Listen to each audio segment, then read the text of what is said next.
Bismillahirrahmanirrahim. Assalamualaikum warahmatullahi wabarakatuh. Waalaikumsalam warahmatullahi wabarakatuh.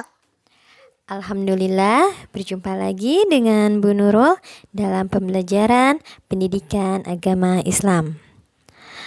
Anak-anakku yang soleh dan solihah, bagaimana kabarnya? Mudah-mudahan kalian selalu dalam lindungan Allah Subhanahu wa Ta'ala serta dalam keadaan sehat. Amin. Oh, satu lagi, dan mudah-mudahan selalu bersemangat dalam menuntut ilmu, apalagi menuntut ilmu agama. Hukumnya adalah wajib. Ya, tidak lupa juga ya untuk membaca doa sebelum pembelajaran dimulai. Ya, baik. Bu Nurul lanjutkan ke materi pendidikan agama Islam kita pada kali ini, yaitu tentang keajaiban seorang mukmin. Keajaiban seorang mukmin. Disimak dengan baik penjelasan yang Bu Nurul sampaikan ya. Ya. Nabi Shallallahu Alaihi Wasallam berkata, sungguh menakjubkan keadaan seorang mukmin, semua urusannya baik baginya. Yang mana hal itu tidak didapati kecuali pada diri seorang mukmin. Apabila mendapatkan kesenangan, dia bersyukur dan itu menjadi kebaikan baginya. Namun sebaliknya, apabila tertimpa kesusahan, dia pun bersabar dan itu menjadi kebaikan pula baginya.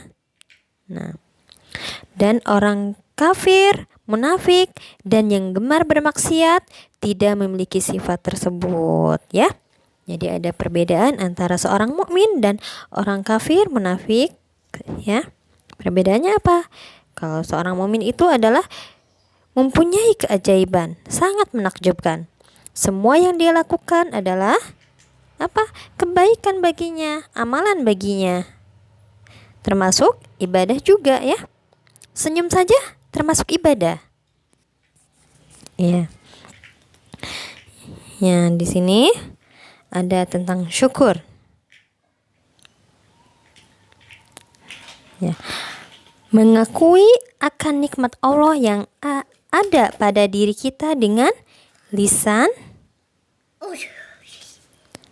hati, ya, dengan lisan mengucapkan apa? Alhamdulillah, alhamdulillah, alhamdulillah, bi ni'matihi tatimmus shalihat. Dan dengan hati yaitu kecintaan kita kepada Allah. Maka jika kita mengaku orang yang beriman, bersyukurlah ketika sedang mendapat kebaikan dan juga bersabar ketika ditimpa kesulitan ya. Kita harus senantiasa selalu bersyukur. Jangan nih ketika kita senang kita berhura-hura ya. Iya, main seharian. Misalkan nonton TV terus aja seharian nonton TV. Karena kita dalam keadaan senang, tidak ingat apa-apa, tidak ingat dengan sholat, tidak ingat dengan hal-hal ibadah lainnya.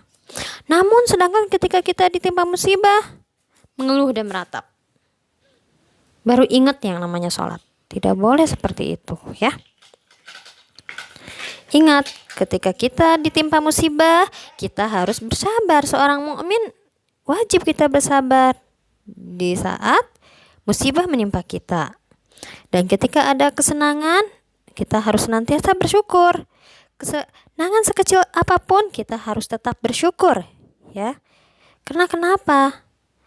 Kita harus bersyukur. Nah, Allah berfirman di dalam surat Ibrahim, la in syakartum la azidannakum. Sesungguhnya jika kamu bersyukur, pasti kami akan menambah nikmat kepadamu. Dan jika kamu mengingkari nikmatku, maka sesungguhnya azabku sangat pedih. Nah, Ya baik, Bu Nurul lanjutkan. Ya, nah, sabar adalah menghadapi musibah dengan adab dan cara yang baik. Sabar adalah menghadapi musibah dengan adab dan cara yang baik. Misalkan di saat kita ditimpa apa? Musibah, misalkan apa ya? Jatuh dari sepeda deh, jatuh dari sepeda. Harus bersabar walaupun memang kaki kita sakit, tangan kita sakit sehingga tangannya misalkan tidak bisa menulis, bersabar ya. Kita berdoa kepada Allah supaya Allah menyembuhkan kita kembali seperti sedia kala. Atau misalkan bersabar di saat mainan kesayangan kita rusak.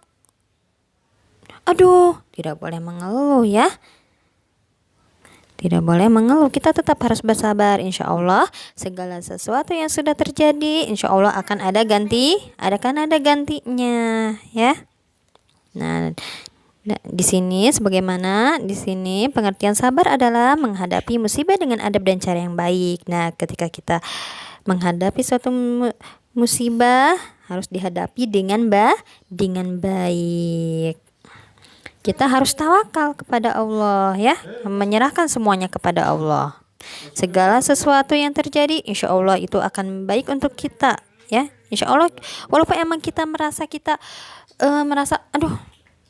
merasanya ini tidak baik untuk kita, tapi belum tentu kata Allah ini adalah lebih baik untuk kita, seperti itu ya. Jadi kita harus berpikiran yang baik-baik terhadap Allah. Ya. Nah, di sini sifat orang mukmin dan larangannya ya. Yang pertama itu bersyukur dikala senang, termasuk bersyukur, mengucapkan syukur atau bertambah taat dalam ibadah ya. Jadi semakin kita bersyukur, semakin bertambah juga ketaatan kita dalam beribadah. Yang kedua, bersabar dikala susah.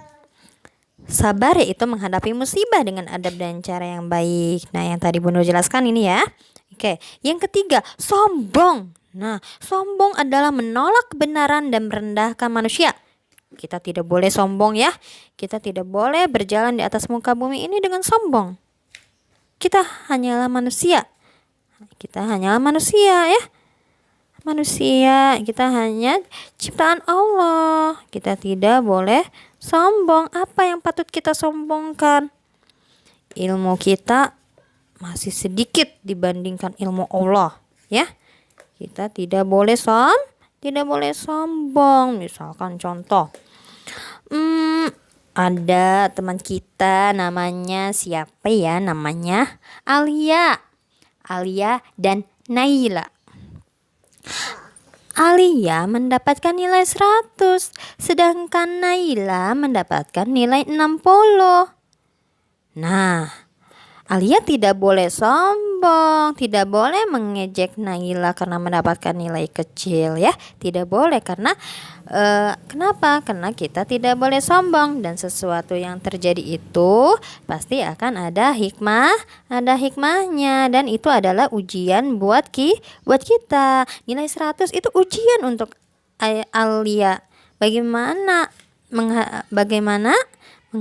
Bagaimana sikapnya saat mendapatkan nilai 100. Nah, seperti itu.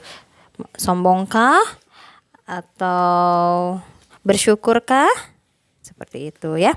Nah, dan Naila pun harus tetap bersyukur walaupun mendapatkan nilai 60 ya.